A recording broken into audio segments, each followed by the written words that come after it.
اعوذ باللہ من الشیطان الرجیم بسم اللہ الرحمن الرحیم انا انزلنا التوراة فیہا ھدی ونور یحکم بها النبیون الذین اسلموا للذین ھادوا والربانیون والاحبار بما استحفظوا من کتاب اللہ وکانوا علیہ شہداء فلا تخشوا الناس واخشوني ولا تشتروا بآياتي ثمنا قليلا ومن لم يحكم بما أنزل الله فأولئك هم الكافرون صدق الله العظيم رب اشرح لي صدري ويسر لي أمري واحلل عقدة من لساني يفقهوا قولي اللهم ربنا ألهمنا رشدنا وأعذنا من شرور أنفسنا اللهم وفقنا لما تحب وترضى آمین یا رب العالمین۔ سورہ مائدہ کا یہ 7واں رکوع جو اب ہم پڑھنے لگے ہیں اور جو حسن اتفاق سے 7 ہی آیات پر مشتمل ہے، یہ بھی قرآن حکیم کے بہت اہم مقامات میں سے ہے اور اس میں بہت سخت تہدید ہے، تنبیہ ہے، دھمکی ہے ان لوگوں کے لیے کہ جو کسی آسمانی شریعت پر ایمان کے دعوے دار ہوں اور پھر اس کے بجائے کسی اور قانون کے اوپر اپنی زندگی گزار رہے ہوں۔ قرآن حکیم میں عام طور پر، جیسا کہ میں مختلف مواقع پر نوٹ بھی کراتا رہا ہوں، طویل صورتوں میں کہیں تو 3 آیتوں کے چھوٹے گروپ آپ کو ملیں گے جو بہت جامع ہیں، جیسے سورہ آل عمران کی آیات 102، 103، 104 نہایت جامع۔ اسی طریقے سے ابھی سورہ مائدہ کے اندر بھی ایک اور مقام آئے گا 3 آیات پر مشتمل نہایت جامع۔ کہیں کہیں 7 آیتوں پر مشتمل مقامات ہوتے ہیں جو بہت جامع ہیں، جیسے 7 آیتیں سورہ بقرہ کے 5ویں رکوع کی کہ بنی اسرائیل سے خطاب میں جو ابتدائی انداز تھا دعوت کا، اس کے ضمن میں وہ بمنزلہ فاتحہ ہے۔ اسی طرح یہ مسلمان امتوں کے ضمن میں قانون شریعت کی تنفیذ اور اس کی جو اہمیت ہے، اور اگر اس پر عمل نہ کیا جائے تو اس کا اللہ تعالیٰ کی نگاہ میں کیا مقام ہے، اس مسئلے پر یہ اہم ترین مقام ہے، یہ اس کا یوں سمجھیے کہ ذروہ سنام ہے۔ انا انزلنا التوراۃ، ہم نے ہی نازل فرمائی تھی تورات، فیہا ھدی ونور، اس میں ہدایت بھی تھی، نور بھی تھا۔ یحکم بها النبیون، اس کی بدولت یا اس کے ذریعے سے فیصلہ کرتے تھے انبیاء کرام، الذین اسلموا، ظاہر بات ہے وہ تمام جو انبیاء کرام تھے وہ خود بھی اللہ کے فرمانبردار تھے، للذین ھادوا، ان لوگوں کے درمیان کے جو یہودی ہوئے، یعنی یہودیوں کے لیے یہ شریعت تھی تورات، اور انبیاء کرام جیسا کہ میں نے حدیث آپ کو سنائی ہے، کانت بنی اسرائیل تسوسهم الانبیاء، کہ بنی اسرائیل کی سیاست اور حکومت کا معاملہ جو ہے، انتظام و انصرام انبیاء کے ہاتھ میں ہوتا تھا، تو ظاہر بات ہے وہی فیصلے کرتے تھے۔ یحکم بها النبیون الذین اسلموا، فیصلے کرتے تھے ان کے ذریعے سے وہ انبیاء کے جو خود اللہ کے فرمانبردار تھے یہودیوں کے معاملات میں، اور فیصلے کرتے تھے والربانیون، اور جو ان میں درویش ہوتے تھے، اللہ والے ہوتے تھے، علماء ہوتے تھے، علماء حق، والاحبار، اور علماء، ربانیون کہنا چاہیے زیادہ، اللہ والے یعنی جو صوفیہ ہمارے ہاں مثلا اولیاء اللہ، اور احبار علماء کے لیے ہے، بما استحفظوا من کتاب اللہ، بسبب اس کے کہ ان کو نگران بنایا گیا تھا، ان سے حفاظت طلب کی گئی تھی اللہ کی کتاب کی، یعنی اللہ کی کتاب کی حفاظت کا ذمہ دار بنایا گیا تھا علماء کو کہ تمہیں اس کی حفاظت کر دی، وکانوا علیہ شہداء، وہ اس پر گواہ تھے، فلا تخشوا الناس واخشونی، تو ان سے کہہ دیا گیا تھا تم لوگوں سے مت ڈرو، مجھ سے ڈرو، ولا تشتروا بآیاتی ثمنا قلیلا، اور میری آیات کو حقیر سی قیمتوں پر فروخت نہ کرو، یعنی تورات ہے، اس کا قانون ہے، اس کے مطابق فیصلے کرو، لوگوں کو پسند ہو یا ناپسند ہو، اس سے بالکل تمہارا کوئی سروکار نہیں ہونا چاہیے، تمہیں تو دیکھنا چاہیے کہ حق کیا ہے۔ اب آ رہی ہے وہ کانٹے والی بات، وَمَن لَّمْ يَحْكُم بِمَا أَنزَلَ اللَّهُ فَأُولَٰئِكَ هُمُ الْكَافِرُونَ، اور جو اللہ کی اتاری ہوئی شریعت اور قواعد و ضوابط کے مطابق فیصلے نہیں کرتے وہی تو کافر ہیں۔ بتوں سے تجھ کو امید ہے، خدا سے نہ امیدی، مجھے بتا تو صحیح اور کافری کیا ہے؟ وَكَتَبْنَا عَلَيْهِمْ، اور ہم نے لکھ دیا تھا ان کے ذمے، واجب کر دیا تھا ان پر، فیہا اس کتاب میں، تورات میں، ان نفس بالنفس، کہ جان کے بدلے جان ہوگی، والعین بالعین، آنکھ کے بدلے آنکھ، والانف بالانف، ناک کے بدلے ناک، والاذن بالاذن، کان کے بدلے کان، والسن بالسن، دانت کے بدلے دانت، والجروح قصاص، اسی طریقے سے زخموں کا بدلہ بھی ہوگا برابر کا۔ فمن تصدق به فهو کفارۃ اللہ، پھر جو کوئی اس کو معاف فرما دے تو یہ اس کے گناہوں کا کفارہ بن جائے گا۔ یعنی کوئی شخص قصاص نہیں لیتا، کسی نے اس کا کان کاٹ دیا، اب وہ جواباً کان کاٹنے کا حقدار ہے، لیکن اگر وہ معاف کر دیتا ہے تو اپنے بہت سے گناہوں کا کفارہ بنا لے گا۔ یا یہ کہ وہ شخص جس نے جرم کیا تھا، جب اسے معاف کر دیا گیا تو پھر اس کے ذمے سے گناہ جو ہے وہ دھل گیا۔ وَمَن لَّمْ يَحْكُم بِمَا أَنزَلَ اللَّهُ فَأُولَٰئِكَ هُمُ الظَّالِمُونَ، اب دوسری مرتبہ دوہرا کر بات آئی، اور جو فیصلہ نہیں کرتے اللہ کی اتاری ہوئی شریعت کے مطابق تو وہی تو ظالم ہے، اور ظالم یہاں بمعنی مشرک ہے۔ ان الشرک لظلم عظیم، ایک قانون اللہ کا ہے، ایک قانون انسانوں کا ہے، ایک رواج کا ہے، ایک رومن لا ہے، ایک فلاح ہے، ایک پاکستانی قانون ہے۔ اب آپ فیصلے کس کے تحت کر رہے ہیں؟ اللہ کے قانون کے تحت یا کسی اور کے تحت؟ گویا کہ اب آپ نے اللہ کے قانون کے ساتھ ساتھ کسی اور کے قانون کو مان لیا، یہی شرک ہے۔ وَقَفَّيْنَا عَلَىٰ آثَارِهِم بِعِیسیٰ ابْنِ مریم، پھر ان کے نقش قدم پر ہم نے بھیجا عیسیٰ ابن مریم کو، مصدقا لما بین یدیہ من التوراۃ، وہ آئے تصدیق کرتے ہوئے اس کی جو ان کے سامنے موجود تھا تورات میں سے،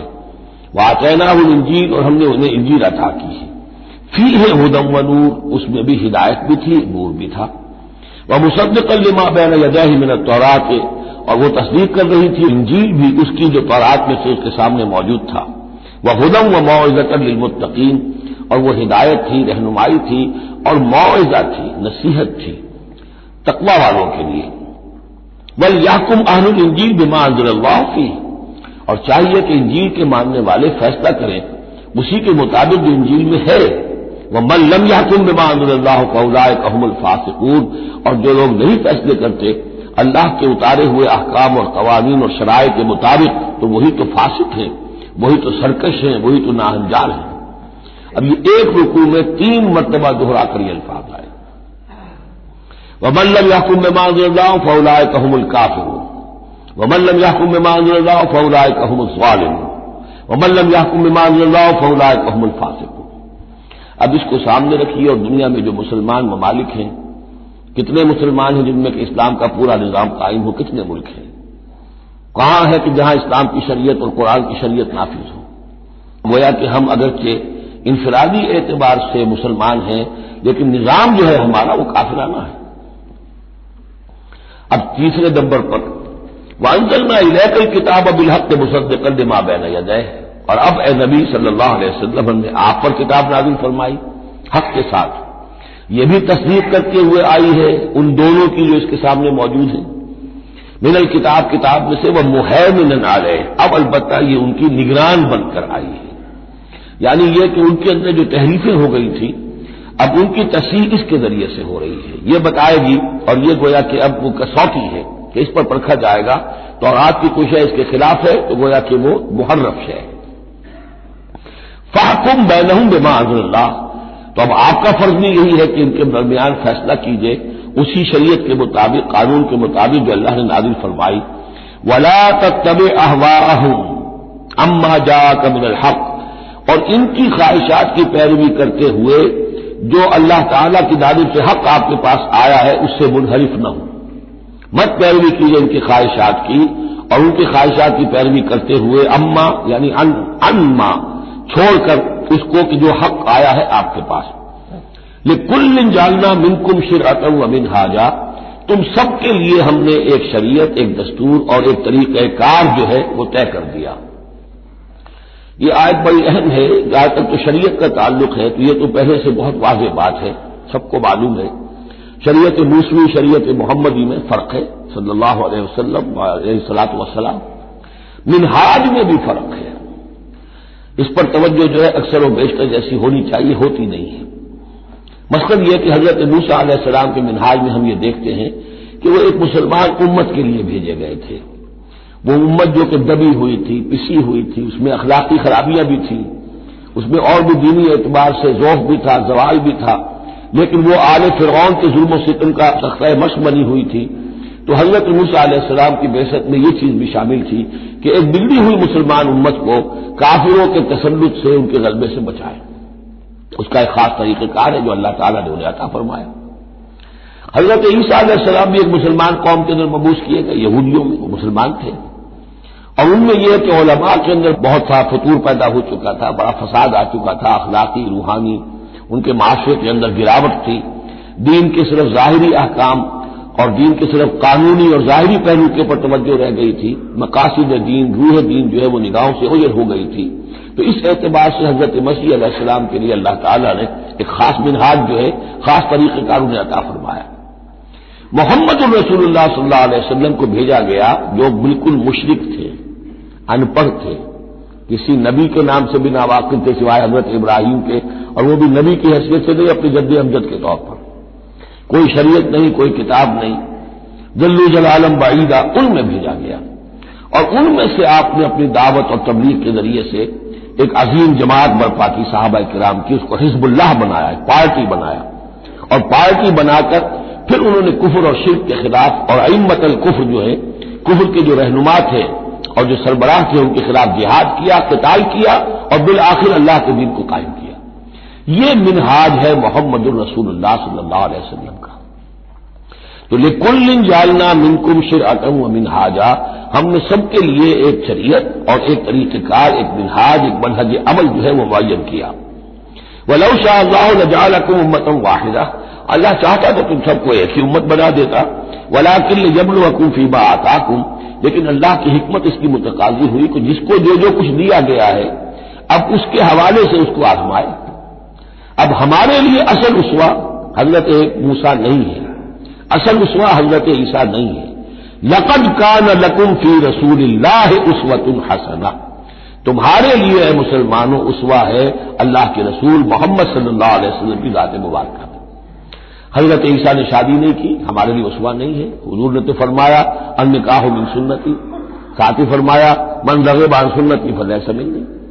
تو معاملہ یہ ہے کہ وہ اللہ کے نبی تھے، ان کے لیے جو بھی طریقہ اللہ نے سمجھا، مناسب سمجھا، وہ ان کو عطا کیا. لیکن ہمارے لیے جو ہے وہ منہاج نبوی ہے، وہ منہج انقلاب نبوی ہے، جس کا کہ گہرا شعور ہم پیدا کریں اور اسی کو پھر لے کر چل کر، اور اسی طور سے جس طور سے کہ حضور نے کہ اللہ کے دین کو برپا کیا، قائم کیا، غالب کیا، پہلے نظام برپا کیا، پھر قانون نافذ کیا، تو اسی طریقے سے ہم اس کی کوشش کریں. فاستبقوا الخیرات، تو تم نیکیوں میں ایک دوسرے سے آگے نکلنے کی کوشش کرو. الی اللہ مرجعکم جمیعا، تم سب کا لوٹنا ہے اللہ ہی کی طرف. فینبئکم بما کنتم فیہ تختلفون، تو وہ تمہیں جتلا دے گا ان چیزوں کے بارے میں جن میں تم اختلاف کرتے رہے تھے. وَأَنِحْكُمْ بَيْنَهُمْ، پھر دوبارہ حضور سے تاکید کے ساتھ دوبارہ کہا اور فیصلہ کیجئے ان کے مابین بما انزل اللہ، اس شریعت کے مطابق جو اللہ نے اتاری ہے. وَلَا تَتَّبِعْ أَهْوَاءَهُمْ، اور ان کی خواہشات کی پیروی نہ کیجیے. آج ہم کن کے خواہشات کی پیروی کر رہے ہیں؟ جو بھی ہمارے سیاسی ذمہ دار ہیں، جو بھی نمائندے ہیں، جو چاہتے ہیں قانون بناتے ہیں، بیٹھ کر ایک دن میں جو چاہے حکم لگا دیں، فیصلہ کر دیں، ہم ان کے پابند ہیں. ہم تو ان کی پیروی کر رہے ہیں، اللہ کے حکم کی پیروی تو نہیں کر رہے. اللہ یہ کہ ایک زبردست تحریک اٹھائیں، زبردست جماعت بنائیں، طاقت بنائیں، قربانیاں دیں، جانیں دیں، اور اس کے بعد یہ کہ نظام بدلے اور اللہ کے دین کو قائم کریں. یہاں حضور سے کہا جا رہا ہے کہ آپ ان کی خواہشات کی پیروی نہ کیجیے. وَأَنِحْكُمْ بَيْنَهُمْ بِمَا أَنزَلَ اللَّهُ وَلَا تَتَّبِعْ أَهْوَاءَهُمْ وَاحْذَرْهُمْ أَن يَفْتِنُوكَ عَن بَعْضِ مَا أَنزَلَ اللَّهُ إِلَيْكَ، اور ان سے بچتے رہیے. بی آن دی گارڈ، آپ اپنی حفاظت کیجیے، ایسا نہ ہو کہ یہ بچلا دے آپ کو ان چیزوں سے کہ جو اللہ تعالیٰ نے آپ کی طرف نازل کی ہے. دباؤ رہے گا، ہر طرف کا پریشر آئے گا، لیکن آپ کو کھڑے رہنا ہے اس شریعت پر کہ جو اللہ تعالیٰ نے آپ پر نازل فرمائی ہے. فَإِن تَوَلَّوْا، پھر اگر وہ روگردانی کرے، فَاعْلَمْ، تو جان لیجئے، أَنَّمَا يُرِيدُ اللَّهُ أَن يُصِيبَهُم بِبَعْضِ ذُنُوبِهِمْ، کہ اللہ تعالیٰ انہیں ان کے بعض گناہوں کی سزا دینا چاہتا ہے. یہ ہے کانپنے والا مقام۔ اگر ہم اپنے اس ملک کے اندر اسلام کو قائم نہیں کرتے اور ہماری ساری کوشش کے باوجود وہ نہیں ہو رہا تو اس کے کیا معنی ہے؟ اللہ کے عذاب کا کوئی کوڑا مقدر ہو چکا ہے۔ وَإِن تَوَلَّوْا فَاعْلَمُوا أَنَّمَا يُرِيدُ اللَّهُ أَن يُصِيبَهُم بِبَعْضِ ذُنُوبِهِمْ۔ اگر وہ پیٹھ موڑ لیں، انکار کریں، تو جان لو کہ اللہ تعالیٰ در حقیقت ان کے گناہوں کی پاداش میں کوئی پکڑ اور کوئی ان بطش ربک لشدید کے مصداق کوئی سزا انہیں دینا چاہتا ہے۔ وَإِنَّ كَثِيرًا مِّنَ النَّاسِ لَفَاسِقُونَ، اور اس میں تو کوئی شک ہی نہیں ہے کہ لوگوں میں اکثر جو ہیں، بہت سے لوگ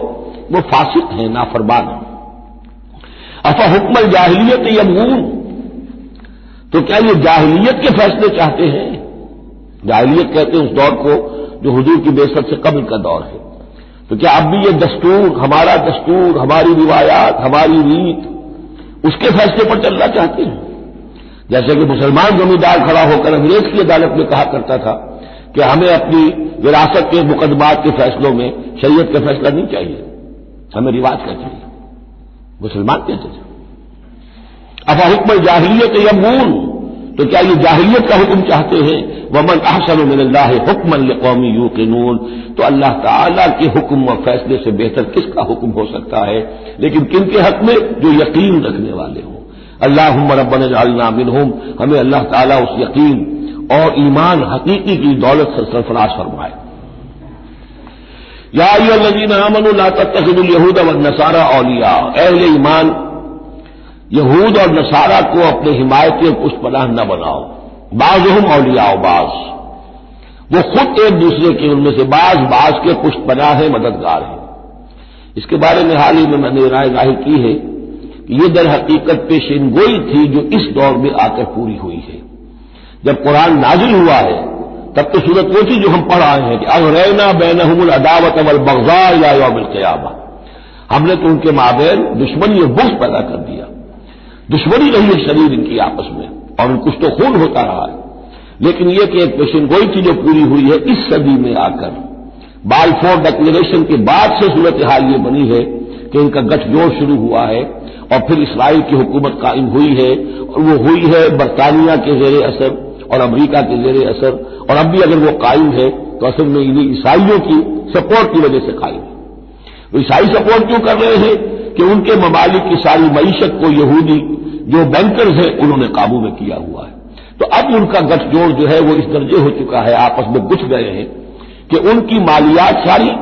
عیسائی ممالک کی مالیات پر قبضہ ہے یہودیوں کا، لہذا ان کی ساری سپورٹ جو ہے ملٹری سپورٹ وہ یہودیوں کو حاصل ہو رہی ہے۔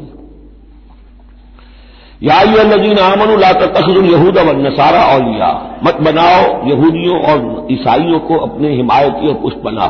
بعضهم اولیاء بعض، وہ ایک دوسرے کے مددگار ہیں۔ ومن یتولھم منکم، اور جو کوئی تم میں سے ان سے دوستی رکھے گا، ان سے پیکٹ کرے گا، ان سے اپنی حمایت تلاش کرے گا، فإنہ منہم، وہ انہی میں سے شمار کیا جائے گا۔ پھر ہم اسے مسلمان نہیں سمجھیں گے، ہماری نگاہوں میں پھر وہ یہودی اور نصرانی ہے۔ ان اللہ لا یہدی القوم الظالمین، اللہ ایسے ظالموں کو ہدایت نہیں دیتا۔ آج ہماری جو ہے اکثر ممالک کی پالیسی کدھر جا رہی ہے اور قرآن کا فتویٰ کیا ہے اس پر وہ آپ کے سامنے آ گیا۔ فَتَرَى الَّذِينَ فِي قُلُوبِهِم مَرَضٌ، تو تم دیکھو گے ان لوگوں کو جن کے دلوں میں روگ ہے، یُسَارِعُونَ فِیہم، انہی کے اندر گھسنے کی کوشش کرتے رہتے ہیں۔ لے جاؤ کشمیر کا مسئلہ، پھر بھاگو یو این او کی طرف، پھر جاؤ فلاں اور پھر فلاں اداروں میں وہیں سے معاملات طے کرواؤ۔ گویا کہ ساری ہماری بھاگ دوڑ تگ و دو جو ہے پھر یہی ہے کہ انہی کے اندر تَرَى الَّذِينَ فِي قُلُوبِهِم مَرَضٌ، کیوں؟ اس لیے کہ دلوں میں روگ ہے، نفاق ہے۔ ایمان ہو، اللہ پر اعتماد ہو، اللہ پر یقین ہو، اللہ سے خلوص اور اخلاص ہو تو یقین ہوگا اللہ مدد کرے گا ہماری۔ ان تنصروا اللہ ینصرکم، پھر آپ لڑ جائیں گے، بھڑ جائیں گے۔ جب وہ روگ ہے، اللہ پر اعتماد نہیں، خود اللہ کے ساتھ مخلص نہیں، توقع نہیں کہ اللہ مدد کرے گا، تو اب رہ گیا یو این او اور امریکہ بہادر۔ فَتَرَى الَّذِينَ فِي قُلُوبِهِم مَرَضٌ يُسَارِعُونَ فِیہم، وہ تو انہی کے اندر گھستے رہتے ہیں، کوشش کرتے رہتے ہیں۔ یقولون نخشى ان تصیبنا دائرہ، اب وہ کہتے یہ ہیں کہ ہمیں اندیشہ ہے کہ کوئی گردش زمانہ جو ہے اس کی ہم پر جو ہے کوئی مصیبت نہ آ جائے، ہم اس کے لیے ان کا سہارا لیتے ہیں۔ فعسى الله ان ياتي بالفتح وامر من عنده، ہو سکتا ہے کہ اللہ تعالیٰ جلد ہی فتح لے آئے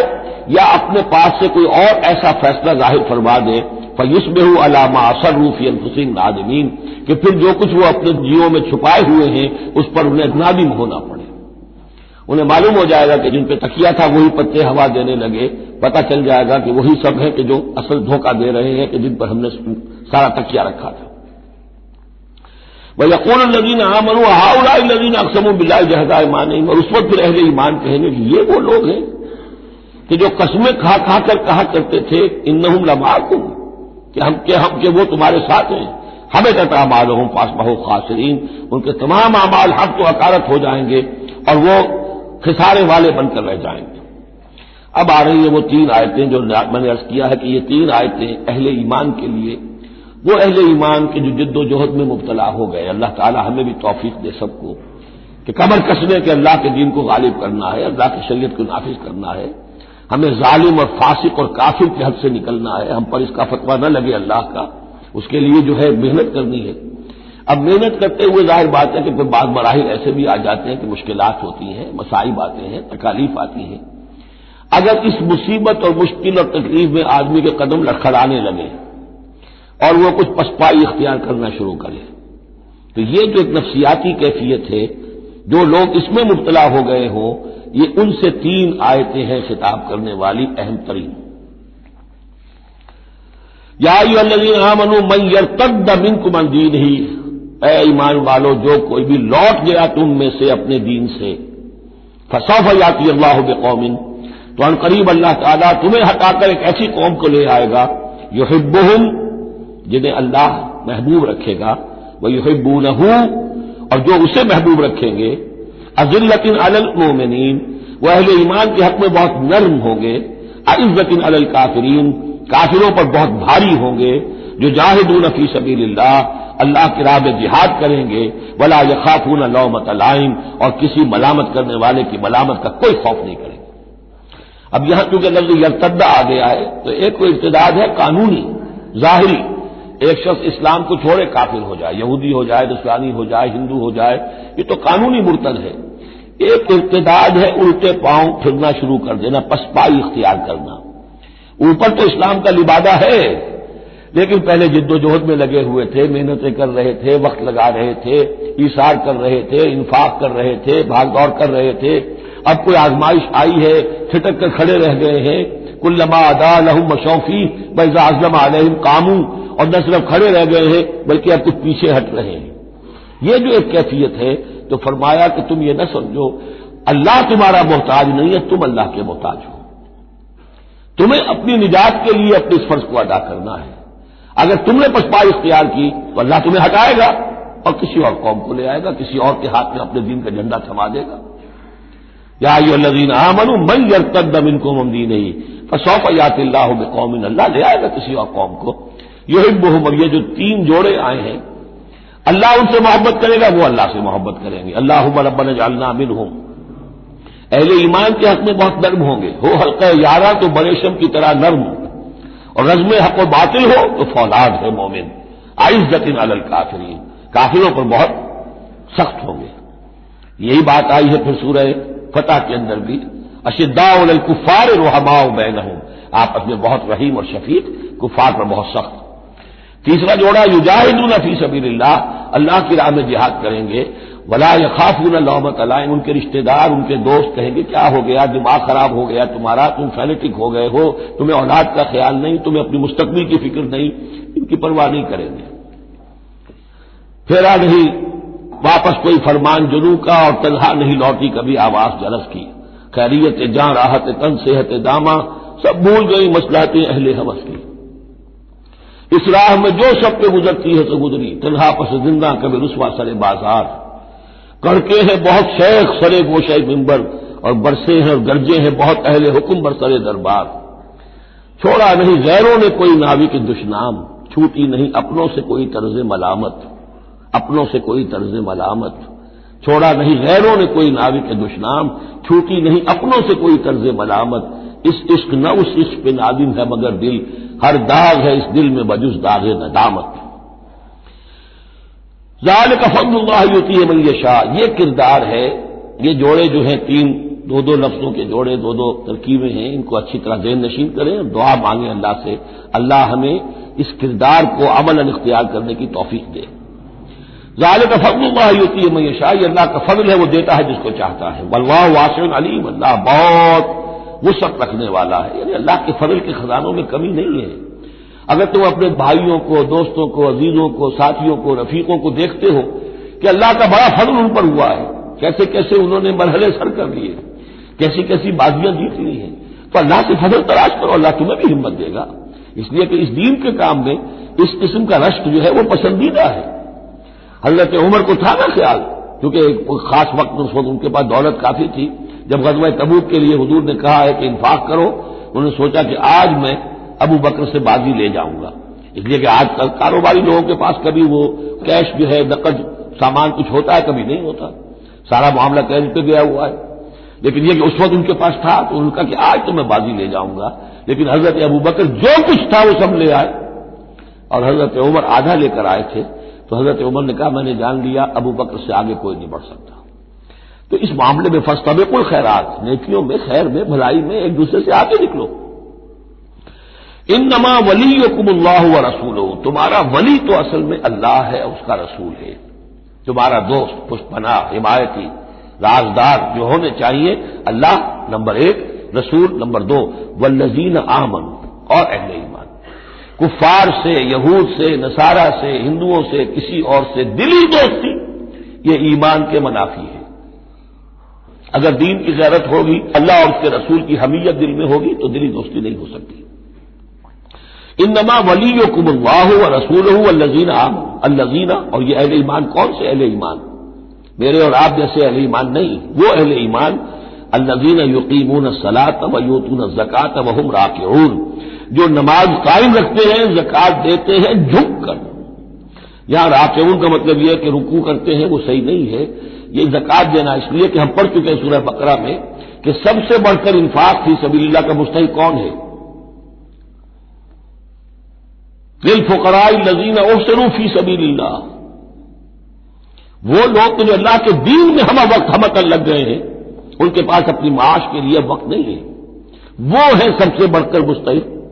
ظاہر بات ہے وہ فقیر اس معنی میں تو نہیں ہے کہ جھک کر آپ سے مانگیں گے، انہیں تو آپ کو جھک کر دینا ہوگا، آپ انہیں دیں اور وہ قبول کر لیں تو آپ ان کا احسان مانیے۔ وَيُؤْتُونَ الزَّكَاةَ وَهُمْ رَاكِعُونَ وَمَن يَتَوَلَّ اللَّهَ وَرَسُولَهُ، اور جو کوئی بھی اللہ اور اس کے رسول کے ساتھ دوستی قائم کر لے گا، وَالَّذِينَ آمَنُوا، اور اپنا حقیقی دلی رشتہ انہی کے ساتھ قائم کرے گا جو اہل ایمان ہیں، فَإِنَّ حِزْبَ اللَّهِ هُمُ الْغَالِبُونَ، یہاں یوں سمجھیے کہ محذوف یہ ہے کہ پھر یہ حزب اللہ بن جائیں گے، اور سن لو کہ حزب اللہ ہی غالب رہنے والے ہیں۔ یہ شرائط پہلے پوری کی جائیں، یہ تمام معیارات جو ہیں ان پر پورا اترا جائے، پھر یقیناً اللہ تعالیٰ کا یہ وعدہ ہے فَإِنَّ حِزْبَ اللَّهِ هُمُ الْغَالِبُونَ، یقیناً پھر حزب اللہ جو ہے وہی غالب رہے گی۔ یا ایھا الذین آمنوا لا تتخذوا الذین اتخذوا دینکم ہزوا ولعبا من الذین اوتوا الکتاب من قبلکم والکفار اولیاء، پھر بات آ رہی ہے، اہل ایمان مت بناؤ ان لوگوں کو کہ جنہوں نے تمہارے دین کو ہنسی اور کھیل بنا رکھا ہے، ان لوگوں میں سے بھی کہ جنہیں کتاب دی گئی تھی تم سے پہلے، اور دوسرے کافروں سے بھی کسی کو اپنا ولی اور دوست مت بناؤ، نہ مشرکین میں سے نہ اہل کتاب میں سے۔ واتقوا اللہ ان کنتم مؤمنین، اور اللہ کا تقوی اختیار کرو اگر تم مومن ہو۔ وَإِذَا نَادَيْتُمْ إِلَى الصَّلَاةِ اتَّخَذُوهَا هُزُوًا وَلَعِبًا، جب تم نماز کے لیے پکارتے ہو، اذان دیتے ہو، تو یہ لوگ اس کا مذاق اڑاتے ہیں، نقلیں کرتے ہیں۔ ذَلِكَ بِأَنَّهُمْ قَوْمٌ لَا يَعْقِلُونَ، یہ اس لیے کہ یہ وہ لوگ ہیں کہ جو عقل سے عاری ہیں۔ قُلْ يَا أَهْلَ الْكِتَابِ، ان سے کہیے اے نبی کہ اے کتاب والو، هَلْ تَنْقِمُونَ مِنَّا، آخر تمہیں کیا ضد ہو گئی ہے ہم سے، کس بات کا انتقام ہم سے لے رہے ہو؟ إِلَّا أَنْ آمَنَّا بِاللَّهِ، سوائے اس بات کے کہ ہم ایمان لائے اللہ پر، وما انزل الینا، اور اس پر جو ہم پر نازل کیا گیا، وما انزل من قبل، اور اس پر بھی جو پہلے نازل کیا، وان اکثرکم فاسقون، واقعہ یہ ہے کہ تمہاری اکثریت جو ہے اب نافرمانوں پر اور ناہنجاروں پر مشتمل ہو چکی ہے۔ قل هل انبئکم بشر من ذلک، کہیے کہ کیا میں تمہیں بتاؤں یہ جو تم مذاق اڑا رہے ہو اور تماشا کر رہے ہو اور استہزاء کر رہے ہو، اس سے زیادہ بری بات کیا ہے؟ مصوبۃ عند اللہ، سزا ہوگی اللہ کی طرف سے. اور وہ سزا کیسی کیسی ہوگی؟ من لعنہ اللہ، جس کو اللہ لعنت فرما دے، وہ غضب علیہ، اور اس پر غضبناک ہو جائے، وجعل منہم القردۃ والخنازیر، اور جس میں سے کہ پھر وہ بنا دے بندر اور خنزیر، وعبد الطاغوت، اور جنہوں نے بندگی کی شیطان کی، اولئک شر مکانا واضل عن سواء السبیل، یہ سب کے سب جو ہیں بہت دور کے درجے میں ہیں، بہت برے مقام میں ہیں، اور بہت دور چلے گئے ہیں، بہت ہی زیادہ بھٹکے ہوئے ہیں سواء السبیل سے. وَإِذَا جَاءَكُمْ قَالُوا آمَنَّا، اور جب وہ تمہارے پاس آتے کہتے ہیں ایمان لے آئے. وَقَدْ دَخَلُوا بِالْكُفْرِ وَهُمْ قَدْ خَرَجُوا بِهِ، حالانکہ وہ داخل بھی ہوئے تھے کفر کے ساتھ اور نکلے بھی ہیں کفر کے ساتھ. میرے نزدیک یہ اشارہ ہو رہا ہے انہی لوگوں کی طرف جن کا ذکر سورہ آل عمران میں ہے، جنہوں نے فیصلہ کیا تھا کہ صبح کو ایمان لاؤ، شام کو کافر ہو جاؤ. تو وہ داخل بھی ہوئے ہیں تو کفر کے ساتھ، نکلے بھی ہیں تو کفر کے ساتھ. وہ داخل ایک لمحے کے لیے بھی انہیں ایمان کی کوئی حلاوت نصیب ہوئی ہی نہیں. شعوری طور پر یہ فیصلہ کر کے کہ رہنا تو ہمیں اپنے ہی دین پر ہے، لیکن دھوکے کی خاطر اور اسلام کی اور اس دین کی جو ساکھ بن گئی ہے اس ساکھ کو نقصان پہنچانے کی خاطر ہم یہ سازش کر رہے ہیں. وَإِذَا جَاءُوكُمْ قَالُوا آمَنَّا وَقَدْ دَخَلُوا بِالْكُفْرِ وَهُمْ قَدْ خَرَجُوا بِهِ وَاللَّهُ أَعْلَمُ بِمَا كَانُوا يَكْتُمُونَ، اور اللہ خوب جانتا ہے، خوب زیادہ واقف ہے جو وہ چھپائے ہوئے تھے. وَتَرَىٰ كَثِيرًا مِّنْهُمْ يُسَارِعُونَ فِي الْإِثْمِ، تم دیکھو گے ان میں سے بہت سو کو کہ بہت بھاگ دوڑ کرتے ہیں گناہ کے کاموں میں، والعدوان، اور ظلم کے کاموں میں، وَأَكْلِهِمُ السُّحْتَ، اور حرام کے کھانے پر. لَبِئْسَ مَا كَانُوا يَعْمَلُونَ، بہت ہی برا ہے وہ عمل جو یہ کر رہے ہیں. لولا ينهاهم الربانيون والاحبار عن قولهم الاسم واكلهم السحت، کیوں نہیں منع کیا اور کیوں نہیں منع کرتے ان کے درویش، ان کے صوفی، ان کے پیر و مرشد اور ان کے علماء ان کو گناہ کی بات کہنے سے اور حرام خوری سے. ہمارے پیر بھی حرام خوری سے روکیں گے نہیں، انہیں تو اس میں سے نذرانے مل جانے چاہیے. اللہ اللہ خیر سمجھا، کہاں سے کمایا، کیا کھایا، کہاں سے، اس سے کوئی بحث نہیں.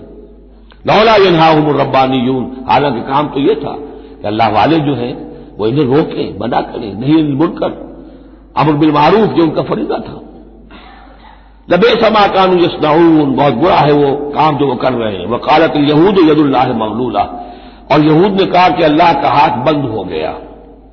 مطلب یہ کہ ایک تو اس کا مفہوم یہ ہے کہ اللہ کی رحمت جو تھی ہمارے لیے وہ ختم ہو گئی، اس لیے کہ یہ رحمت جو تھی نبوت کی ہمارے لیے تھی، مختص تھی، اور یہ اب یہ ہاتھ جو ہے یہ دست رحمت اللہ کا ہماری طرف سے بند ہو گیا. یا یہ ہے کہ جیسے مذاق آیا کرتے تھے کہ اللہ جو ہے جب قرض حسنہ مانگتا ہے اس کا مطلب ہے اللہ فقیر ہے ونحن اغنیاء.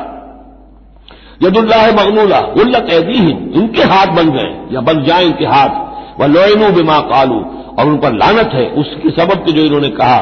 بل یداہ مبسوطتان، اللہ کے دونوں ہاتھ تو کھلے ہوئے ہیں. ينفق کیف یشاء، وہ جیسے چاہتا ہے خرچ کرتا ہے. وَلَيَزِيدَنَّ كَثِيرًا مِّنْهُم مَّا أُنزِلَ إِلَيْكَ مِن رَّبِّكَ طُغْيَانًا وَكُفْرًا، اور یقیناً اضافہ کرے گا ان میں سے بہت سو کے لیے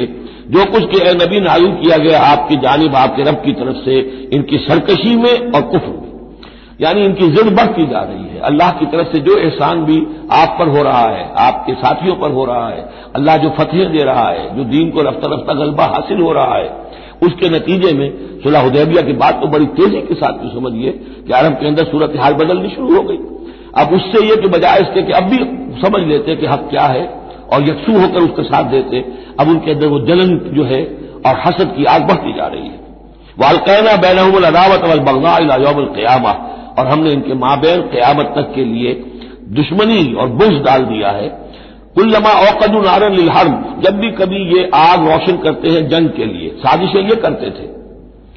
یہ ساری جنگیں جو ہیں خاص طور پہ غزوہ احزاب جو ہے وہ تو سب یہ یہودیوں کی سازش کے نتیجے میں ہوئی ہے. لہذا یہ سب کو ادھر ادھر جا کر سفارتیں بھیج کر لوگوں کو جمع کرتے تھے، تم آؤ باہر سے حملہ کرو، ہم اندر سے جو ہے تمہاری مدد کریں گے. تو یہ گویا کہ آگ بھڑکاتے رہتے ہیں جنگ کی. کلما اوقدوا نارا للحرب، جب کبھی بھی وہ کوئی آگ روشن کرتے ہیں آگ کی جنگ کی، اطفا اللہ تعالیٰ اس کو بجھا دیتا ہے. وَيَسْعَوْنَ فِي الْأَرْضِ فَسَادًا، اور پھر بھی یہ زمین میں فساد بچانے کے لیے بھاگ دوڑ کرتے رہتے ہیں. وَاللَّهُ لَا يُحِبُّ مُفْسِدِينَ، اور اللہ ایسے مفسدوں کو پسند نہیں کرتا. وَلَوْ أَنَّ أَهْلَ الْكِتَابِ آمَنُوا، اگر اہل کتاب ایمان لے آتے، وَاتَّقَوْا، اور تقویٰ کی روش اختیار کرتے، لکفرنا عنہم سیئاتہم، ہم ان سے ان کی برائیوں کو دور کر دیتے، وَلَأَدْخَلْنَاهُمْ جنات النعیم، اور ہم لازماً انہیں داخل کرتے نعمتوں والے باغوں میں،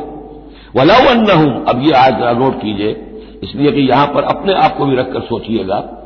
وَلَوْ أَنَّهُمْ أَقَامُوا التَّوْرَاةَ وَالْإِنْجِيلَ وَمَا أُنزِلَ إِلَيْهِم مِّن رَّبِّهِمْ لَأَكَلُوا مِن فَوْقِهِمْ وَمِن تَحْتِ أَرْجُلِهِمْ،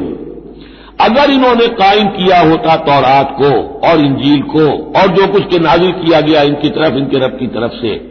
یہ کھاتے اپنے اوپر سے بھی اور اپنے قدموں کے نیچے سے بھی۔ یعنی ہم نے تورات دی تھی تو اس لیے دی تھی کہ ایک تو رکوع آ چکا 7واں رکوع کہ وہ فیصلے سارے کیے جائیں تورات کے مطابق، اس سے اگلی بات کیا ہے، تورات کے نظام کو قائم کرو۔ ایک تو جھگڑا ہے، مقدمہ ہے، فیصلہ کرنا ہے، وہ بھی کرنا ہے شریعت کے مطابق، ایک یہ کہ قائم کرنا ہے پورے اس نظام کو جو تورات نے دیا ہے، پورے اس نظام کو جو قرآن نے دیا ہے اس کو قائم کرنا ہے۔ اگر انہوں نے قائم کیا ہوتا، وَلَوْ أَنَّهُمْ أَقَامُوا التَّوْرَاةَ وَالْإِنْجِيلَ وَمَا أُنزِلَ إِلَيْهِم مِّن رَّبِّهِمْ، اگر انہوں نے قائم کیا ہوتا تورات کو اور انجیل کو اور جو کچھ کے نازل کیا گیا ان کی طرف، ان کے رب کی طرف سے، لَأَكَلُوا مِن فَوْقِهِمْ، یعنی اللہ کی نعمتوں کی بارش ہوتی ان کے اوپر سے بھی، اور اللہ تعالیٰ کی نعمتوں کے دھارے پھوٹتے ان کے قدموں کے نیچے سے بھی، چشمے پھوٹتے، من فوقہم ومن تحت ارجلہم، منہم امۃ مقتصدہ، ان میں ہے کچھ لوگ، تھوڑے لوگ ہیں جو سیدھی راہ پر ہیں، درمیانی راہ پر ہیں، وکثیر منہم ساء ما یعملون، لیکن یہ کہ اکثر جو ہیں ان میں سے وہ لوگ ہیں کہ جو بہت ہی بری حرکتیں کر رہے ہیں، غلط عمل ہے اور ان کا رویہ نہایت غلط ہے۔ یا ایھا الرسول بلغ ما انزل الیک من ربک، بڑی سخت آیت ہے یہ، اے رسول پہنچا دیجئے جو کچھ نازل کیا گیا ہے آپ کی طرف، آپ کے رب کی طرف سے، وَإِن لَّمْ تَفْعَلْ، اور اگر بالفرض آپ نے ایسا نہ کیا، فَمَا بَلَّغْتَ رِسَالَتَهُ، تو آپ اس کی رسالت کا حق ادا نہیں کریں گے۔ یہی وجہ دیکھیے کہ قرآن مجید میں اگر حضور پر تنقید نازل ہوئی وحی میں، وہ بھی موجود ہے، عبس وتولی ان جاءہ الاعمی موجود ہے۔ ابھی ہم پڑھ آئے ہیں لیس لک من الامر شیء، گرفت تھی کہ نہیں، یہ نہیں کہ اسے چھپا لیا ہو، جو کچھ ہے بلغ ما انزل الیک، ایک تو یہ کہ آپ لوگوں کے خوف سے کچھ چھپائیں، ایک یہ کہ اپنی کسی مصلحت کی وجہ سے چھپائیں، کوئی شے بھی اگر جان بوجھ کر چھپا لی تو گویا کہ آپ فریضہ رسالت کی ادائیگی میں کوتاہی کا ثبوت دیں گے۔ العبد عبد وان ترقى والرب رب وان تنزل، یا ایھا الرسول بلغ ما انزل الیک من ربک وان لم تفعل فما بلغت رسالتہ واللہ یعصمک من الناس، لوگوں سے ڈرنے کی کوئی ضرورت نہیں، اللہ آپ کی حفاظت کرے گا لوگوں سے۔ ان اللہ لا یہدی القوم الکافرین، یقیناً اللہ تعالیٰ کافروں کو راہیاب نہیں کرتا۔ قل یا اہل الکتاب، اب یہ بھی آیت پھر دوبارہ پڑھیے گا بعد میں اپنے آپ کو مخاطب کرتے ہوئے، کہہ دیجیے اے نبی، یا اہل الکتاب، ہے کتاب والو، لستم علی شیء، تمہاری کوئی حقیقت نہیں ہے، تمہارا کوئی مقام نہیں ہے، تمہاری کوئی جڑ بنیاد نہیں ہے، تم ہم سے ہم کلام ہونے کے مستحق نہیں ہو، تمہیں ہم سے دعا کرنے کا حق حاصل نہیں ہے، حتی تقیموا التوراۃ والانجیل، جب تک کہ تم قائم نہ کرو تورات اور انجیل کو، وما انزل الیکم من ربکم، اور جو کچھ نازل کیا گیا ہے تمہاری طرف، تمہارے رب کی طرف سے۔ اب یہاں پڑھ لیجئے، یا اہل القرآن لستم علی شیء حتی تقیموا القرآن وما انزل الیکم من ربکم، اے قرآن کے ماننے والو، تمہاری کوئی حقیقت نہیں، کوئی حیثیت نہیں، تم سمجھتے ہو ہم امت مسلمہ ہیں، ہم اللہ والے ہیں، اللہ کے لاڈلے ہیں، اللہ کے پیارے ہیں، اللہ کے رسول کے امتی ہیں، جو چاہو سمجھو، جوتے تمہیں لگ رہے ہیں، تمہاری ہر طرف سے مرمت ہو رہی ہے، عزت نام کی شے نہیں رہی،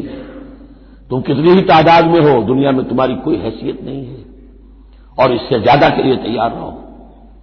لستم علی شیء، تمہاری کوئی حیثیت نہیں، حتی تقیموا القرآن وما انزل الیکم من ربکم، جب تک کہ قرآن اور جو تمہاری طرف نازل، حضور کو وحی خفی بھی تو دی گئی ہے، سنت رسول وحی خفی کا ظہور ہے، وہ بھی نازل کی گئی ہے حضور پر وحی خفی، تو جب تک کتاب و سنت کا نظام قائم نہیں کرتے، اور یا اہل القرآن کا خطاب خود حضور نے ہمیں دیا ہے، میری وہ جو میرا کتابچہ ہے مسلمانوں پر قرآن مجید کا حقوق، اس میں یہ حدیث موجود ہے، اس میں حضور کی وہ الفاظ یہ یا اہل قرآن لا تتمسدوا القرآن ہے، قرآن والوں قرآن کو تکیہ نہ بنا لینا، اسے ذہنی سہارا نہ بنا لینا، اسے اپنی پیٹھ کے پیچھے نہ پھینک دینا، تکیہ پیٹھ کے پیچھے ہوتا ہے۔ نبذ فریق من الذین اوتوا الکتاب کتاب اللہ وراء ظہورہم لا تتمسدوا القرآن، بلکہ کیا کرنا یا اہل القرآن لا تتمسدوا القرآن واتلوہ حق تلاوتہ فی آناء اللیل والنہار، پڑھا کرو اسے رات کے اوقات میں بھی دن کے اوقات میں بھی جیسے کہ اس کے پڑھنے کا حق ہے۔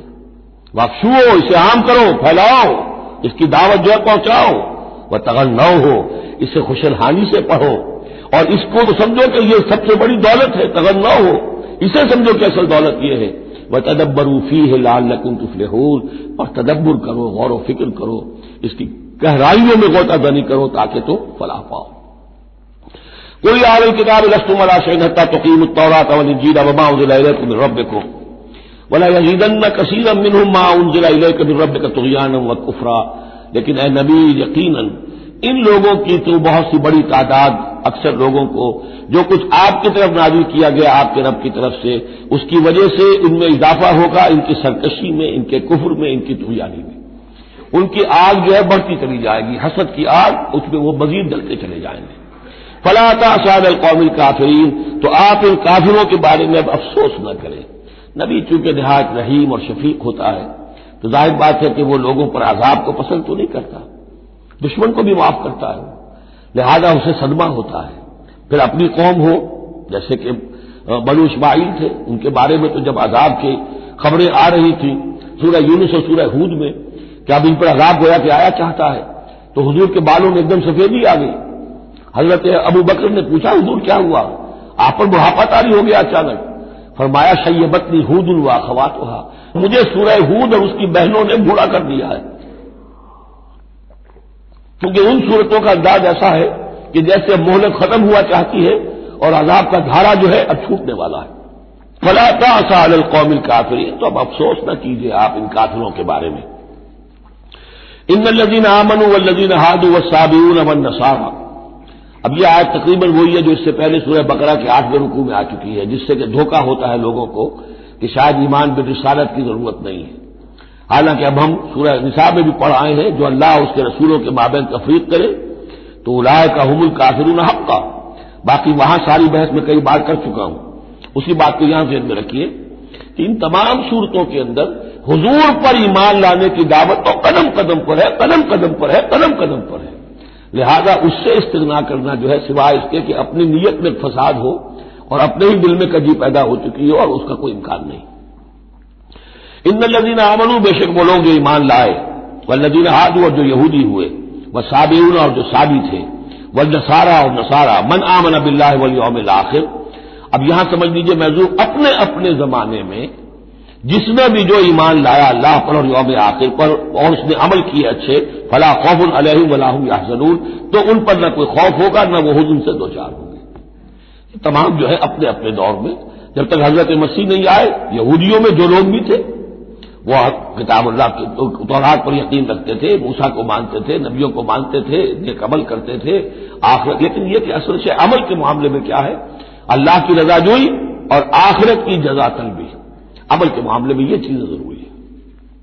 لقد اخذنا میثاق بنی اسرائیل وارسلنا الیہم رسلا، ہم نے بنی اسرائیل سے عہد لیا اور ان کی طرف بہت سے رسول بھیجے، بہت رسول بھیجے۔ یہ تو جیسا کہ میں نے عرض کیا رسول کا لفظ نبی کی جگہ آ سکتا ہے، رسول تو آئے ہیں حضرت موسیٰ کے بعد صرف حضرت عیسیٰ، باقی سب نبی ہیں۔ ہم نے بہت سے نبی بھیجے، کلما جاء رسول بما لا تهوى انفسهم، جب بھی کبھی ان کے پاس کوئی نبی یا رسول آیا وہ چیز دے کر جو ان کے جیوں کو نہیں بھائی، پسند نہ آئی، فریقاً کذبوا، ایک جماعت کو تو انہوں نے صرف جھٹلانے پر اتفاق کی، وہ فریقاً یقتلون، اور کچھ لوگوں کو وہ قتل بھی کرتے رہے۔ وحسبوا الا تكون فتنة، اور انہوں نے سمجھا کہ اس پر کوئی پکڑ نہیں آئے گی، کوئی عقوبت نہیں ہوگی، ہم پر کوئی سرزنش نہیں ہوگی، فعموا وصموا، تو وہ بہرے بھی ہو گئے، اندھے بھی ہو گئے۔ ثم تاب اللہ علیہم، اللہ نے بھی فوراً نہیں پکڑا، انہیں مہلت دی، ان کو توبہ کی مہلت دی، موقع دیا۔ ثم عموا وصموا، نتیجہ یہ ہوا کہ وہ اور اندھے ہو گئے اور بہرے ہو گئے، بڑھتے چلے گئے۔ ثم عموا وصموا کثیر منہم، ان میں سے بہت سے، واللہ بصیر بما یعملون، اور جو کچھ یہ کر رہے ہیں اللہ اسے دیکھ رہا ہے۔ لقد کفر الذین قالوا ان اللہ هو المسیح ابن مریم، وہی بات جو اس سے پہلے آ چکی ہے سورہ نساء میں۔ یقیناً کفر کیا ان لوگوں نے جنہوں نے کہا کہ اللہ ہی ہے مسیح ابن مریم، یعنی اللہ ہی نے یہ لبادہ اوڑھ لیا ہے مسیح کی شخصیت کا۔ وقال المسیح، جبکہ مسیح نے تو یہ کہا تھا یا بنی اسرائیل، اے بنی اسرائیل، اے یعقوب کی اولاد، اعبدوا اللہ ربی و ربکم، بندگی اور پرستش کرو اللہ کی جو میرا بھی رب ہے تمہارا بھی رب ہے۔ انہ من یشرک باللہ فقد حرم اللہ علیہ الجنہ، یقیناً جو اللہ کے ساتھ شرک کرے گا اللہ نے اس پر جنت کو حرام کر دیا ہے، ومأواہ النار، اور اس کا ٹھکانہ آگ ہے، وما للظالمین من انصار، اور ظالموں کے لیے کوئی مددگار نہیں ہوں گے۔ لقد کفر الذین قالوا ان اللہ ثالث ثلاثہ، اب یہ دوسری شکل تھی۔ ایک تو یہ کہ گاڈ انکارنیٹ، جیکوبائٹس جو ہیں ان کا تو عقیدہ یہ تھا کہ یہ اللہ ہی نے یہ روپ دھار لیا ہے عیسیٰ کی شکل میں۔ ایک ہے تثلیث، اور تثلیثیں بھی دو رہی ہیں۔ ابتدا میں تثلیث یہ تھی کہ اللہ پھر حضرت Maryam, God is father, God is mother and God the son, God the father, God the mother, God the son. یہ تثلیث اصل میں مصر میں موجود تھی پہلے سے، فرعون کے زمانے سے چلی آ رہی تھی۔ اسی تثلیث کے اندر ڈھال دیا انہوں نے عیسائیت کو، تاکہ وہ آسانی سے مصر کے لوگ عیسائیت قبول کر لیں۔ اس کے بعد پھر یہ ہے کہ حضرت مریم کو نکال دیا گیا اور ہولی گھوسٹ کو ان کی جگہ لے آیا گیا۔ God the father, God the son and the holy ghost, یہ تین کی تثلیث بنی ہے۔ لقد کفر الذین قالوا ان اللہ ثالث ثلاثہ، یقیناً کفر کیا ان لوگوں نے جنہوں نے کہا ہے کہ اللہ تین میں کا ایک ہے، تین میں کا تیسرا ہے۔ وما من الہ الا الہ واحد، جبکہ حقیقت نہیں ہے کوئی الہ سوائے ایک الہ واحد کے۔ وَإِن لَّمْ يَنْتَهُوا عَمَّا يَقُولُونَ، اور اگر یہ باز نہ آئے اس سے جو کچھ کہہ رہے ہیں، لَيَمَسَّنَّ الَّذِينَ كَفَرُوا مِنْهُمْ عَذَابٌ أَلِيمٌ، تو ان میں سے جو کافر ہیں ان پر بہت سخت عذاب آ کر رہے گا۔ أَفَلَا يَتُوبُونَ إِلَى اللَّهِ، تو کیا یہ اللہ کی جناب میں توبہ نہیں کرتے؟ وَيَسْتَغْفِرُونَهُ، اور اس سے استغفار نہیں کرتے؟ وَاللَّهُ غَفُورٌ رَحِيمٌ، اور اللہ تو غفور اور رحیم ہے۔ مَا الْمَسِيحُ ابْنُ مَرْيَمَ إِلَّا رَسُولٌ، مسیح ابن مریم اور کچھ نہیں سوائے اس کے کہ ایک رسول تھے۔ قد خلت من قبلہ الرسل، اب دیکھیے بالکل وہی الفاظ ہیں جو سورہ آل عمران میں حضور کے بارے میں آئے، وما محمد الا رسول قد خلت من قبلہ الرسل، محمد اس کے سوا کیا ہے کہ اللہ کے رسول ہے، ان سے پہلے بھی بہت سے رسول آئے ہیں۔ ما المسیح ابن مریم الا رسول قد خلت من قبلہ الرسل وامہ صدیقہ، اور ان کی جو والدہ تھی وہ صدیقہ تھی۔ ہم دیکھ چکے ہیں سورہ نساء میں کہ نبیوں کے بعد سب سے اونچا درجہ صدیقین، تو خواتین کو نبوت نہیں ملی ہے، لیکن اس کے بعد کا جو دوسرا درجہ ہے اس میں بہت چوٹی کی حیثیتیں انہیں ملی ہے۔ ہماری امت میں صدیقۃ الکبریٰ حضرت خدیجہ الکبریٰ ہے رضی اللہ تعالی، سب سے بڑی صدیقہ، صدیق اکبر حضرت ابوبکر، اور صدیقۃ الکبریٰ خدیجہ الکبریٰ رضی اللہ تعالی عنہا۔ اسی طریقے سے حضرت مریم صدیقہ وامہ صدیقہ۔ کانا یاکلان الطعام، دونوں کھانا کھاتے تھے، انسان تھے، بشر تھے، سارے بشری تقاضے ان کے ساتھ تھے۔ انظر کیف نبین لهم الآیات، دیکھو ہم کس طرح ان کے لیے اپنی آیات کو واضح کرتے ہیں۔ ثم انظر، پھر دیکھو، انا یوفکون، وہ کہاں سے لوٹا دیے جاتے ہیں، کہاں سے الٹا دیے جاتے ہیں۔ قل اتعبدون من دون اللہ ما لا یملک لکم ضرا ولا نفعا، کہیے کہ کیا تم پوجتے ہو اللہ کے سوا انہیں کہ جو نہ تمہارے لیے کسی برے کا اختیار رکھتے ہیں نہ نفع کا۔ واللہ هو السمیع العلیم، جبکہ اللہ ہی سب کچھ سننے والا اور سب کچھ جاننے والا ہے۔ قل یا اہل الکتاب، کہہ دیجئے اے کتاب والو، لا تغلوا فی دینکم غیر الحق، اپنے دین میں ناحق غلو نہ کرو۔ ظاہر بات ہے کہ تم نے عیسیٰ کو جو کچھ بنا دیا ہے تو محبت کی وجہ سے، عقیدت کی وجہ سے بنایا ہے۔ حضور کی شان میں بھی مبالغہ آرائی لوگ اگر کرتے ہیں تو محبت کی وجہ سے کرتے ہیں، عشق رسول کے نام پر کرتے ہیں، عقیدت کے غلو کی وجہ سے کرتے ہیں، لیکن غلو جو ہے یہ در حقیقت انسان کو گمراہی کی طرف لے جاتا ہے۔ لا تغلوا فی دینکم، اپنے دین میں غلو نہ کرو غیر الحق ہے، ناحق۔ ولا تتبعوا اهواء قوم قد ضلوا من قبل، مت پیروی کرو اس قوم کی جو تم سے پہلے گمراہ ہو چکے۔ جیسا کہ میں نے عرض کیا یہ تثلیث جو ہے ہورس آئسس، یہ تثلیث جو ہے مصر میں موجود تھی، اسی کو انہوں نے اختیار کیا ہے۔ من قبل واضلوا كثيرا وضلوا عن سواء السبيل، اور انہوں نے بہت سو کو گمراہ بھی کیا ہے اور خود بھی وہ سیدھے راستے سے گمراہ ہو گئے۔ لعن الذين كفروا من بني اسرائيل على لسان داود وعيسى ابن مريم، لعنت کیے گئے وہ لوگ کہ جنہوں نے کفر کیا بنی اسرائیل میں سے داؤد کی زبان سے بھی اور عیسیٰ ابن مریم کی زبان سے بھی۔ ظاہر بات ہے کہ اس قوم کا جو بھی کردار رہا ہے مسلسل، تو آپ اولڈ ٹیسٹمنٹ پڑھیں گے تو حضرت داؤد علیہ السلام نے بھی ان پر بہت لعن طعن کی ہے، اور خاص طور پر یہ نیو ٹیسٹمنٹ میں گاسپل کے اندر تو حضرت مسیح نے جو تنقیدیں کی ہیں یہودیوں پر، خاص طور پر ان کے علماء پر، احبار پر، صوفیاء پر، کہ تم سانپ کے سپولیے ہو، تمہارا حال ہے ایسا جیسے کہ قبریں ہوتی ہیں کہ اوپر بہت سفیدی پھری ہوئی ہے اور چادر پڑی ہوئی ہے، اندر گلی سڑی ہڈیوں کے سوا کچھ نہیں ہے۔ تم نے اوپر مذہبی لبادے اوڑے ہوئے ہیں اور تمہاری ابائیں اور قوائیں، لیکن تمہارے اندر جو ہے بھرا ہوا ہے، خباثت بھری ہوئی ہے۔ تو یہ ساری چیزیں جو ہے، اور تم مچھر چھانتے ہو اور سموتے اونٹ نکل جاتے ہو، چھوٹی چھوٹی چیزوں کے اوپر جو ہے بڑی بڑی بحثیں ہو رہی ہیں، جبکہ بڑے بڑے گناہ جو ہیں وہ کھلے بندوں ہو رہے ہیں۔ یہ سارا جو کردار ہے علماء یہود کا، جس کا کوئی نقشہ آپ دیکھ سکتے ہیں اپنے ہاں کے علماء سو میں، جو بھی برے علماء ہیں ہمارے یہاں دنیا دار مولوی ہیں، ان میں وہ نقشہ نظر آ جائے گا۔ تو جس قدر لعن طعن حضرت مسیح نے کی ہے وہ تو محفوظ ہے۔ لعن الذین کفروا من بنی اسرائیل علی لسان داؤد و عیسی ابن مریم ذلک بما عصوا وکانوا یعتدون، اور یہ اس لیے ہوا کہ انہوں نے نافرمانی کی اور وہ حدود سے تجاوز کر رہے تھے۔ کانوا لا یتناہون عن منکر فعلوہ، یہ لوگ ایک دوسرے کو روکتے نہیں تھے، منع نہیں کرتے تھے منکر سے کہ جو وہ کرتے تھے۔ جس معاشرے میں سے یہ نہیں منکر ختم ہو جائے گا پھر معاشرہ پورا کا پورا سڈاس بن جائے گا۔ یہ تو گویا کہ صفائی ہے، ہر شخص دیکھے نگاہ رکھے، ایک دوسرے کو روکتا رہے ٹوکتا رہے، یہ کام غلط ہے، یہ مت کرو۔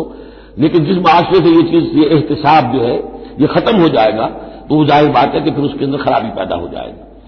کانوا لا یتناہون عن منکر فعلوہ لبئس ما کانوا یفعلون، بہت برا طرز عمل تھا جو انہوں نے اختیار کیا۔ ترا کثیرا منہم یتولون الذین کفروا، ان میں سے بہتوں کو تم دیکھو گے کہ وہ کافروں کی حمایتی بنتے ہیں اور ان کی حمایت سے اپنے لیے تلاش کرتے ہیں۔ لبئس ما قدمت لهم انفسهم، بہت ہی بری ہے وہ کمائی جو ان کے نفسوں نے ان کے لیے آگے بھیجی ہے۔ یہ جو کرتوت ہے سارے جمع ہو رہے ہیں اللہ کے ہاں، اور ان کا وبال جو ہے وہ ان پر آئے گا۔ ان سخط اللہ علیہم، اور وہ یہ کہ اللہ تعالیٰ کا غضب ہوگا ان پر، وفی العذاب ہم خالدون، اور وہ عذاب میں ہمیشہ ہمیشہ رہیں گے۔ وَلَوْ كَانُوا يُؤْمِنُونَ بِاللَّهِ وَالنَّبِيِّ، اور اگر یہ ایمان لے آتے اللہ پر اور نبی پر، وَمَا أُنزِلَ إِلَيْهِ، اور جو کچھ ان پر نازل کیا گیا یعنی قرآن حکیم، مَتَّخَذُوهُمْ أَوْلِيَاءَ، تو انہوں نے ان کافروں کو پھر اپنا اولیاء نہ بنایا ہوتا۔ وَلَٰكِنَّ كَثِيرًا مِّنْهُمْ فَاسِقُونَ، لیکن اکثریت ان کی جو ہے وہ نافرمانوں پر مشتمل ہے۔ لَتَجِدَنَّ أَشَدَّ النَّاسِ عَدَاوَةً لِّلَّذِينَ آمَنُوا الْيَهُودَ وَالَّذِينَ أَشْرَكُوا، یہ بہت اہم آیت ہے۔ تم پاؤ گے اہل ایمان کے حق میں شدید ترین دشمن یہود اور ان کو کہ جو مشرک ہیں۔ مشرک مکہ وہ بھی تھے، لیکن واقعہ یہ ہے کہ ان کی دشمنی بھی کم سے کم یہ کہ کھلی تھی، ظاہر تھی، باہر تھی، سامنے سے حملہ کرتے تھے، لیکن یہ کہ بدترین دشمنی جو تھی آستین کے سانپ بن کر اور سازشی انداز میں نقصان پہنچانے میں ان سے کہیں بڑھ گئے یہود۔ لَتَجِدَنَّ أَشَدَّ النَّاسِ عَدَاوَةً لِّلَّذِينَ آمَنُوا، اہل ایمان کے حق میں عداوت اور دشمنی کے اعتبار سے تمام انسانوں میں سب سے شدید تم پاؤ گے الیہود، یہود کو، والذین اشرکوا۔ آج بھی ہنود اور یہود، ادھر ہنود ہے اس لیے کہ اس قسم کا شرک تو اب صرف ہندوستان میں رہ گیا اور کہیں رہا ہی نہیں۔ ہندوستان کے بھی صرف نچلے طبقے میں رہ گیا ہے، عام طور پر اوپر کے طبقے میں نہیں ہے، لیکن یہ کہ بہرحال اب بھی یہود اور ہنود کا گٹھ جوڑ ہے۔ وَلَتَجِدَنَّ أَقْرَبَهُم مَّوَدَّةً لِّلَّذِينَ آمَنُوا الَّذِينَ قَالُوا إِنَّا نَصَارَىٰ، اور تم لازماً پاؤ گے قریب ترین ان میں سے مودت کے اعتبار سے، محبت کے اعتبار سے، دلجوئی کے اعتبار سے اہل ایمان کے حق میں ان لوگوں کو جنہوں نے یہ کہا کہ ہم نصارہ ہیں۔ اور یہ واقعہ ہے کہ یہ سیرت النبی صلی اللہ علیہ وسلم سے ثابت ہے کہ جس قسم کی دشمنی یہودیوں نے کی اس وقت عیسائیوں نے نہیں کی۔ حضرت نجاشی نے مسلمانوں کو پناہ دی، مقوقس شاہ مصر نے بھی حضور کی خدمت میں ہدیے بھیجے، ہرقل نے بھی حضور کا جو نامہ بر گیا تھا اس کی عزت کی، احترام کیا، چاہتا بھی تھا کہ اگر میری پوری قوم مان لے تو ہم اسلام قبول کر لیں۔ نجران کے عیسائی آئے، مان کر تو نہیں گئے، لیکن یہ کہ وہ میں آپ کو بتا چکا ہوں کہ بڑے بھائی نے چھوٹے کو ڈانٹا اور کہا کہ یہ تو ہے تو وہ نبی ہے، ہم نہیں، لیکن ہم کیا کریں، ہمارے پاؤں میں جو ہے وہ سونے کی زنجیریں پڑی ہوئی ہیں رومی بادشاہوں کی طرف سے، ہمارے یہ اعزازات اور مفادات ختم ہو جائیں گے۔ لیکن ان کی طرف سے جس کو کہا جائے کہ کوئی بٹر مخالفت، کوئی سخت جو ہے وہ نہیں ہوئی۔ جبکہ یہود کی طرف سے شدید ترین دشمنی ہوئی۔ ذالک بأن منہم قسیسین و رہبان، اور یہ اس لیے ہے کہ ان میں ہے موجود عالم بھی اور درویش بھی، یعنی ان میں علماء حقانی بھی ابھی موجود تھے اور ان میں درویش بھی جو واقعی اللہ والے تھے وہ بھی موجود تھے۔ بحیرہ راہب تھا جس نے حضور کو پہچانا ہے بچپن کے اندر۔ اسی طریقے سے آپ کو معلوم ہے کہ جن کی تصدیق جنہوں نے کی ہے سب سے پہلے ورقہ ابن نوفل، تو وہ عیسائی ہو کر آ گئے تھے نا، تھے تو عرب کے رہنے والے، لیکن یہ کہ وہ حق کی تلاش میں شام گئے اور عیسائیت اختیار کی تھی۔ کانا یکتب التوراۃ بالعبرانیہ، وہ عبرانی زبان میں تو تورات لکھا کرتے تھے۔ انہوں نے تصدیق کی کہ ہاں یہ وہی ناموس ہے کہ جو ہے محمد آپ پر نازل ہوا جو کبھی موسیٰ اور عیسیٰ پر نازل ہوا تھا۔ تو ان کے اندر قسیس تھے، رہبان تھے۔ وَأَنَّهُمْ لَا يَسْتَكْبِرُونَ، اور یہ اس لیے ہے کہ وہ استکبار نہیں کرتے، تکبر نہیں کرتے۔